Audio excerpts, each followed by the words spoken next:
ஆ ஆ தோசை. தோசையா தொடாதப்பா. பல்லு விளக்குனியா? ஆ இல்லை. கைய கழுவுனியாப்பா?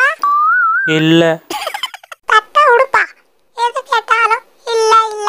இப்ப நான் சொல்றேன், உனக்கு தோசை இல்ல. போப்பா. ஆஹா. ஹை செல்லம், பானிபூரியா? ஆமாப்பா, அம்மா செஞ்சு கொடுத்துச்சு. வெயிட் பண்ணு கை கால்கிட்ட வந்துடுறேன். அப்பாவுக்கு வச்சிரு. ஆஹா, அப்பா போயிருக்க வேகத்துக்கு திரும்பி வந்தா அதுவே எல்லா பூரியும் தின்றுமே. செல்லம், அப்பா குளிச்சுட்டு இருக்கேன், தோ வந்துடுறேன். அதுக்குள்ளே பூரிக்குள்ளே மசாலாலாம் போட்டு வச்சிரு. ஆஹா, அப்பா வரத்துக்குள்ள இந்த பூரியை கொண்டு போய் சமையல் கட்டில் ஒளிச்சு வச்சிட வேண்டியதுதான். எங்க சமையல் கட்டை காணோம்? இந்த பக்கம் இருக்கா? குடிச்சிடலாம். செம டேஸ்ட்ப்பா. எல்லாத்தையும் நானே சாப்பிட்டேன். இந்தாப்பா உனக்கு ஒண்ணு.